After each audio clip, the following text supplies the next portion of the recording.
the importance of not only parks, the park systems, which are administered both on a national and state level and even local level. And these parks interconnect as this web of habitat and enjoyment and recreation for us all. But it's also so important given what's going on in the climate, this climate change that we're all experiencing through these massive floods that are affecting places like Florida and the southeastern coast of the United States, the fires that are affecting California, the drought that's affecting the panhandle of Texas, which is just terrible, and Arizona farmers are really feeling it. The way to address this is to change the way we as humans live and impact that environment, becoming much more conscious of what our daily lives do to this planet and to our region, and to try to change our behaviors. Do it in a way that is voluntary, do it in a way that is not coercive, that takes into account all sorts of different interests, but definitely do it. So we're going to be talking about all these different factors as we go through this discussion. The last thing I wanted to say before we get the show on the road is to just advise everyone again that while we're out of COVID, thank goodness, in terms of the pandemic side, there's still an endemic side. You know, flu comes around every year. If you think of this, if you just want to think of this as a very, very serious flu, and a flu that is taking more people to the beyond than the current other strains, then we all know that by being a little bit careful in terms of our health, perhaps wearing masks in congregate settings, perhaps getting shots and so on protects each other. Let's just do what we can to keep the country on track, and let's really focus on trying to help other people, our fellows, our family, remain healthy. There are small acts. I'm going to get my second booster probably next week. I'll stop by the Safeway, just get it done. Please try and do that yourselves if you can, and encourage others to do so. So we're going to get this show on the road. Thank you so much for joining, and please do provide any kind of guidance for me. Your questions are always better than mine. Welcome to the Nonprofit Report, your update on nonprofit organizations, issues, and leaders. I'm your host, Mark Oppenheimer. Today, we're discussing the great outdoors and the importance of protecting our state parks and recreational spaces with special guests. Rachel Norton, Executive Director of the California State Parks Foundation. Bonny Hawley, Executive Director of the Friends of Santa Cruz State Parks. And Marci, President of the Pennsylvania Parks and Forests Foundation. And a reminder to Zoom attendees that we'll take 3 snap polls during the show. We'll announce results, and your questions submitted through the Q&A function at the bottom of your screen will be included in our discussion. So thank you all for joining us. It is just wonderful. We've got both sides of these sort of coastal states, which are just known for stewarding and being leaders in environmental conservation and in creating recreational spaces. So I'm going to go to you, Rachel. First, we're going to start with California. We're going to go to Pennsylvania, and then we're going to go back to California. So we'll take a quick round trip at low cost, no jet fuel involved. But just to set you up, Rachel, wild, open, and recreational spaces offer so much, right? Respite, room for learning, health benefits for people. There's habitat for animals and plants. We preserve ecosystems. We help to restore our watersheds, our air. And in return, we haven't been caring for these spaces as we should have. We see these spaces basically diminish year after year. We see, for example, the Colorado River not being cared for, and those water levels dropping, and the people who depend on that water now don't have enough of it. These are all huge challenges, and you have specific challenges in each of your areas. So let's begin in California from a macro level and then go to the individual parks. So Rachel, could you give us a view of from your seat, the state of California parks today? as opposed to the state of California parks, let's say, a generation ago, 20 years ago, and 2 generations ago, 40 years ago? Mm-hmm. Well, first of all, thank you for having me on. It's great to be here with all of you. And I love talking about parks. So my favorite way to start the day. So I would say, California has an exceptional state park system. There are 279 places, many of them, places that people from all over the United States love and come to visit. I mean, we have a ring of parks around Lake Tahoe. We have so many wonderful desert parks, the redwoods, and for Northern California, the beaches. You can see behind Bonny, one of our beautiful Santa Cruz beaches. So these are really, I like to say, the jewel in the crown for all of America's state parks. And what I would say is that what's great is that parks are having a moment since COVID. Really, in the early days when we were all locked down, parks were the only places that people could go and feel safe. We saw just a huge uptick in people visiting parks during that time, and that has continued even as the virus has waned somewhat. Those natural spaces are economic drivers. Let's absolutely. No mistake. And we're going to go to Marci talking about Pennsylvania, but those are economic drivers for certain regions, right? Absolutely. Huge, tourism dollars, economic boost, like your property values go up if you're near a park. There's so many economic drivers around parks. They're a huge economic boon to communities. So that's a wonderful thing. But at the same time, we're dealing with climate change and all of the impacts that California generally is facing in climate change, our extreme drought, extreme heat, wildfires, biodiversity loss, like all of those things are also happening in state parks. And what I would say is that there is more sophistication about the need to maintain these places and really conserve these places and provide access to these places. And at the same time, we still have a huge gap in between what is needed to actually maintain these places at a standard that I think you and I would find basic. So, we have a $1.2 billion deferred maintenance backlog in California state parks. Marci mentioned, I know Pennsylvania has a similar problem. As far as I know, every park system across the country has that problem. We have this idea that parks can somehow just happen or be there for us without us having that they're free, and they're not free. I mean, we want them to be free for people to visit, but we have to care for them, and that costs money. And so advocacy is a big part of our work in California state parks. So Marci, are you finding that you also, what kind of a backlog do you have,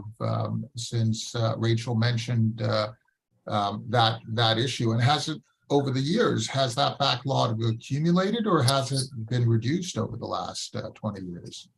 Well, we do have a backlog. In Pennsylvania, our foundation works with both our state parks, and we now have 124, and our state forests. We have 2.4 million acres of that.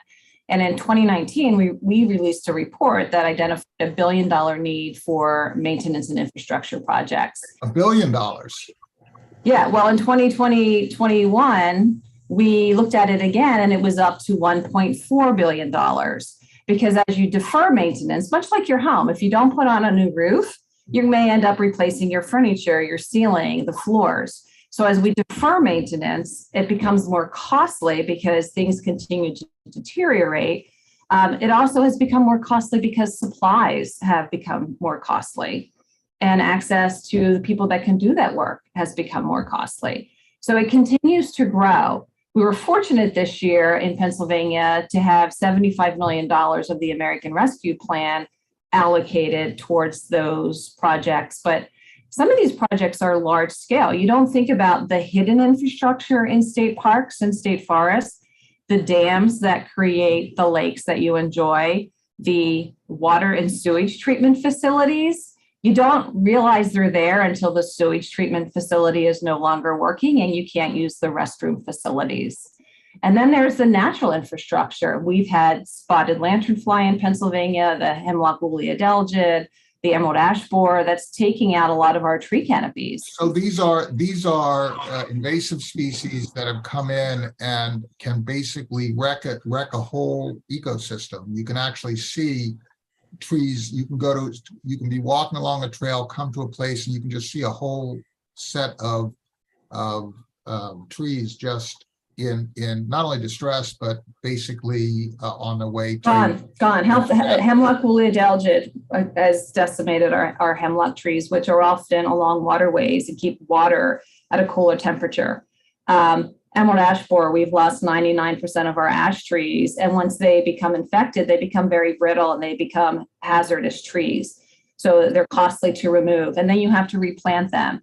Pennsylvania provides the majority of the fresh water to the Chesapeake Bay. And if we're going to meet our guidelines of keeping the bay clean, we have to keep our waterways, our riparian areas fully planted, and parks and forests play a key role in that. And if we move over to Bonny, Bonny and I were talking about the fires that have actually hit, right? That's part of maintenance as well, fire suppression or proactive burning, so that you don't have the buildup of fuels. Bonny, are you suffering also from deferred maintenance, or have the catastrophes that have hit some of the state parks resulted in funding that allows you to address some of this? Right. Well, parks have a lot of missions. They have a lot they have to accomplish. They mean a lot to so many people.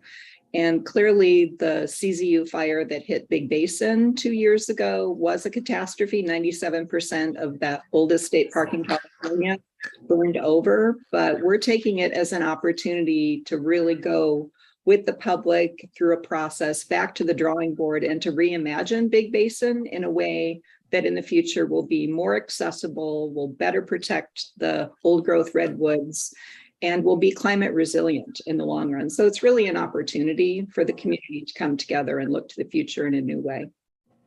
You know, as a proud obsessive compulsive wonk, I've actually gone back and read books and accounts of how Americans have viewed their wild spaces over the last 150 years, going back to the mid 1800s. I guess it's more than 150 years now. And you see this transformation. Initially, you see kind of wild spaces being taken for granted, and kind of this idea of limitlessness and sort of people's responsibility to develop any land that is available. Eventually, there comes a consciousness that maybe these are limited resources, but the idea was that they were self-healing. In other words, just leave them alone, give it a little bit of time to rest, and you're fine. And nowadays, we're discovering that there's more intervention. Bonny, could you talk a little bit about, in your career arc, have you seen a change in attitudes and a change of how your organization has functioned in terms of how people in Santa Cruz are seeing this amazing resource that is tied to your economic vitality in that part of the country?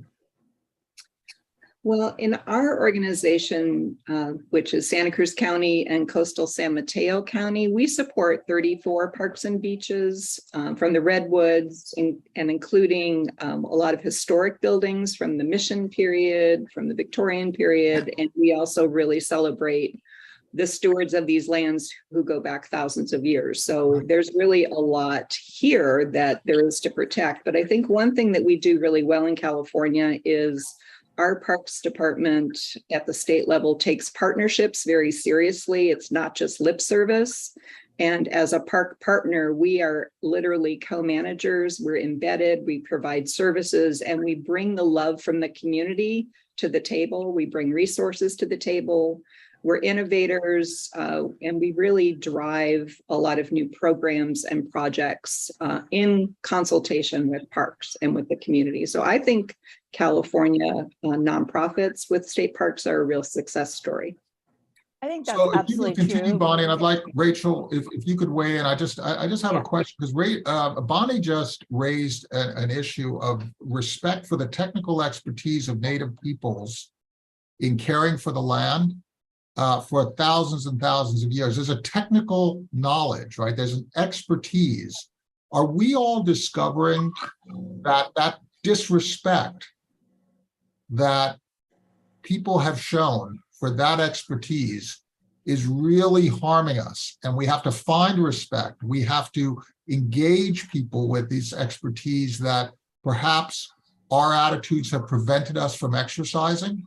Oh, definitely. I mean, I think we're undergoing a reckoning in California about our treatment of Indigenous people and our sort of erasure of those of that knowledge that is very important. And at the state level, there is a whole effort going on now to really tap into Indigenous wisdom around controlled burns, for example, and landscape stewardship. And the state Preservation of native species, right?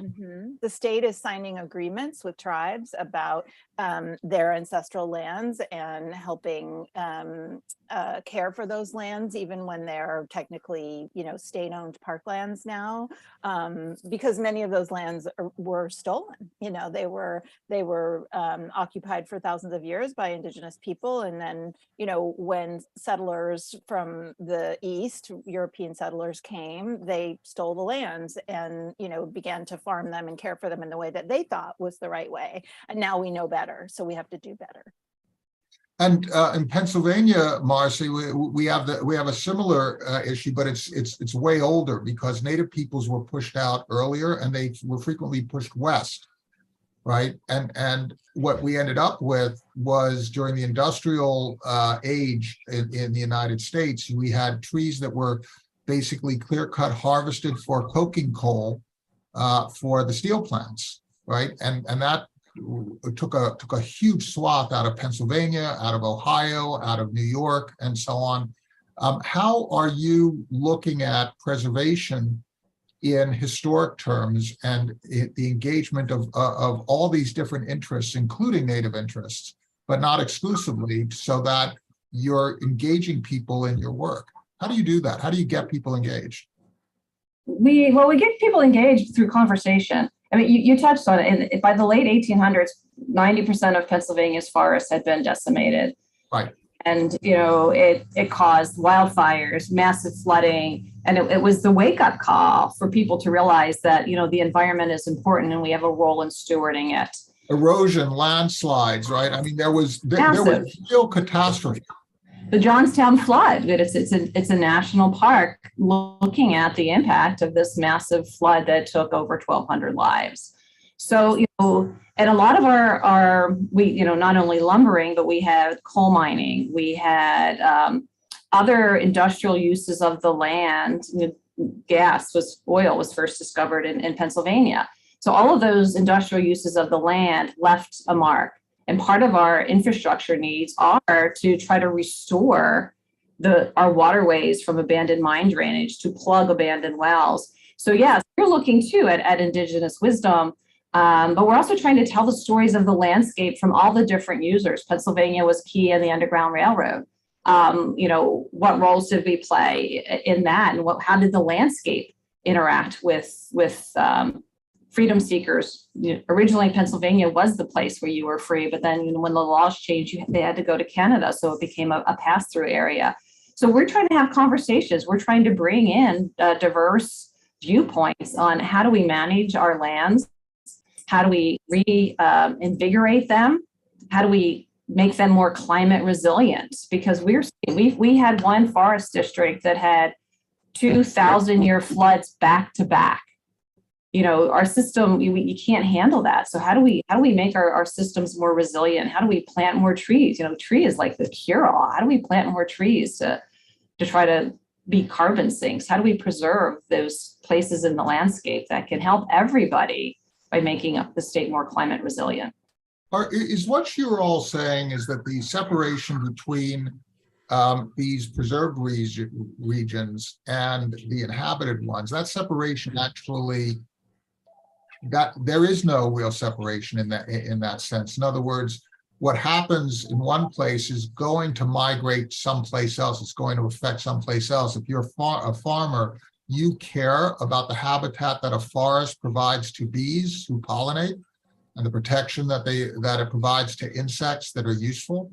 So this idea of this is mine and that's something else, and I'm not interested in that, have we gotten beyond that where we really need to engage everybody? We need to engage the inner city kid who has never been to a state park. We have to somehow get them to a state park and get them exposed and see their own interest in these areas. Absolutely. I think we need to help people to make those connections to see how they're connected. You know, we can do that by getting people out, but what we just did, we just created a video that looked at trees role in protecting water quality, clean water's role in the craft beverage industry. So now we're talking to beer drinkers and they're saying, oh, I didn't realize that there was such a connection. Well, you're drinking a liquid. But, you know, if that's where we can reach you in the conversation to help you to understand how important these places in the landscape are, then let's have that conversation from where we can meet you at your level, where your entry level is to talking about conservation. Right. Bonnie, you've got a big history there in your area where the fisheries absolutely collapsed because we weren't taking care of our coastal areas. Where wasn't that a big impact in that area? That is true. And now we have a series of underwater parks in California, marine protected areas that are part of the state park system. And I think, your question about engaging youth, especially, I'm pretty sure everybody, if they think about it for a minute, could conjure up a memory of a field trip that they went on as a kid. And those field trips are really important. We have a park equity field trip program here in our area called Kids to Parks, and we bring students from Title I schools to our state parks. We're going to be serving 4,700 students this year, and that started as a pilot just 5 years ago. And one of the things that I love that the state park interpreters do at the beginning of a field trip is they say to the kids, who does this park belong to? And usually kids raise their hand and say, the governor or you. And then they turn it around and say, no, these parks belong to you. And that really starts a conversation and an ethic for future. But that has to go beyond just that one-day trip. Yeah. This Saturday, we're having Welcome Back Monarchs Day at Natural Bridges State Beach, which Natural Bridges is a monarch preserve, and the monarchs have really crashed. There were 120,000 at the park in 1997, and in 2020, there were only 550. So it's an opportunity to talk about that crisis, but also what can you do at home? Can you plant pollinator-friendly flowers in your yard? Can you support pollinator highways in your neighborhood? And bringing that message beyond the park into our backyards is a really important message.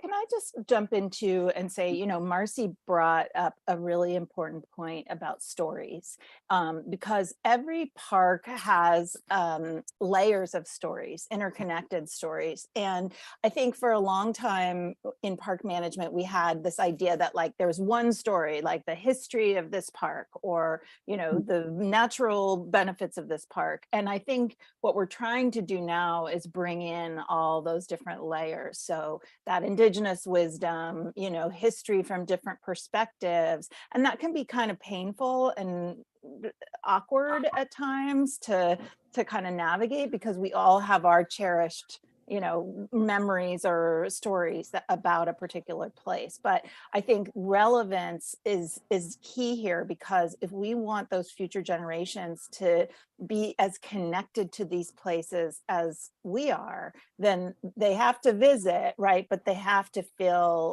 see themselves somehow in these places. And so those stories are really, really important in doing that. Yeah, I think that's key. I was going to say that's key, Rachel, in terms of people have to see themselves in the landscape. And if we're not telling their stories, that creates an unwelcoming environment. Yes. I have a question for you all on that account. In a lot of traditions, you have the pilgrimage, which everybody in that particular group is called upon to make. Right. If you're Muslim, the pilgrimage is to Mecca. Everybody should do the Hajj one time in their lives. Jews go to Israel. Right. If you take a look at other places, right, the Washington D.C. trip is a fixture in a lot of Americans' lives. Going to Washington, seeing the nation's capital. visiting the Lincoln Memorial and visiting the halls of Congress. Should we look at a visit to parks as being the thing that all Americans should at least be able to experience once in their lives? And is that part of being an American? It's a real question. It used to be just sort of taken for granted, but as we become more and more civilized, as population increases and there are urban centers and so on, which are divorced from parks, should we be considering that? Marci, you want to weigh in, and Bonny, Rachel? Yeah, and it's an interesting question. I mean, across the nation, there are over 6,500 state parks, and in many areas, I worked in the Chamber of Commerce for several years, and I work a lot with chambers of commerce. And it used to be that you kind of mention, oh yeah, when you're recruiting businesses to come in, that we have access to the parks. They now have to do that because people are recognizing that access to the outdoors is an important feature of their quality of life. It's an important way for them to maintain their physical, mental, and emotional health. And so now that, chambers are utilizing in California, Pennsylvania, all over, hey, we have access to the outdoors. And I would say, yes, having that pilgrimage, being able to introduce everybody to their state parks, to their community parks, if they can't get to a state park, because, there's a continuum of parks. You can probably get to your community park a little easier, and maybe that's your daily thing, but on the weekends, you get out to your state park or to your state forest. And maybe that advances to you're doing backcountry trips. So there's a continuum of people's experience in the outdoors.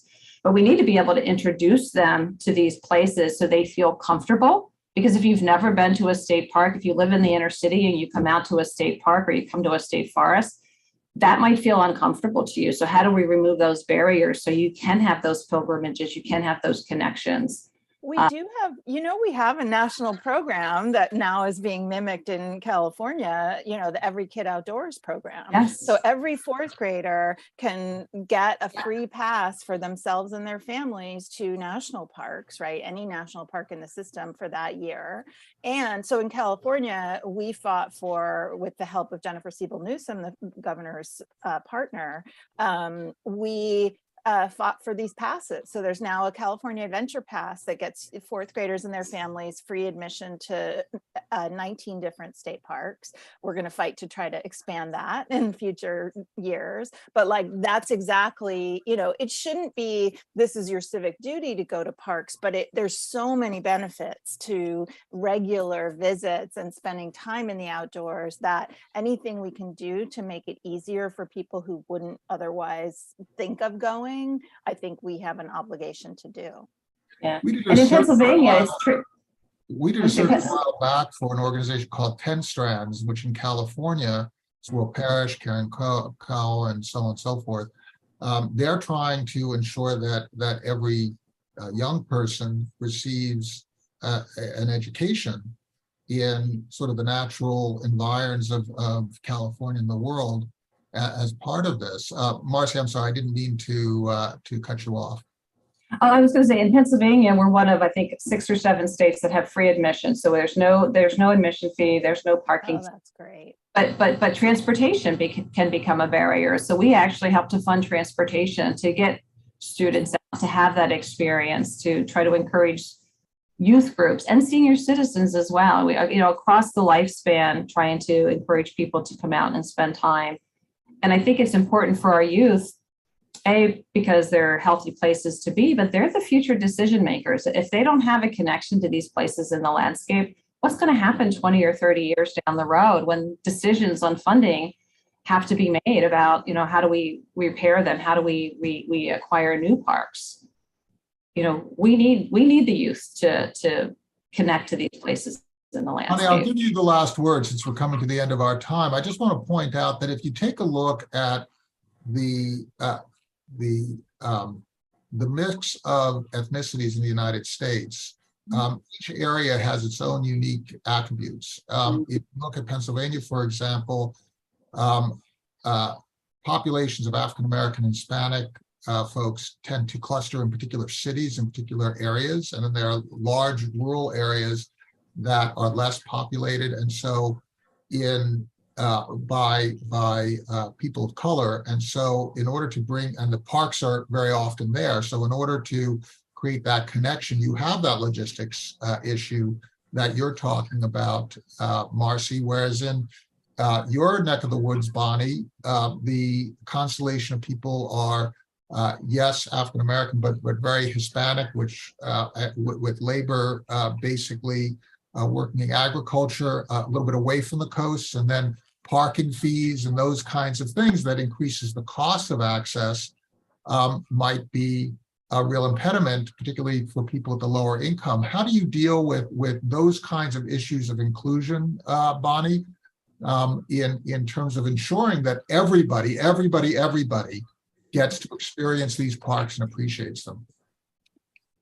Well, Rachel mentioned relevancy, and one program that we're working on locally is to create California's newest state historic park, which will be the Castro Adobe, and it revolves around a historic adobe built in 1849, 1850, and it symbolizes and really celebrates the deep roots of Mexican culture in our area. And it is just a magnet. People come out, they take tours, they're inspired, and they get involved in the creation of this new park. So I think if you have an inspiring story that means something to people, they will come. It's a great point. Seeing the history, seeing the various peoples who have been responsible for this land and honoring them and including everyone in this future stewardship is so key to your work. Rachel Norton, Executive Director of the California State Parks Foundation, Bonnie Hawley, Executive Director of the Friends of Santa Cruz State Parks, and Marci Mowery, President of Pennsylvania Parks and Forest Foundations. Thank you so much for sharing your work with us. Please thank your boards, your funders, your staffs, your volunteers. Thank you. Thank you for sharing. Thank you. Thank you for having us. Have a great day. Stay safe.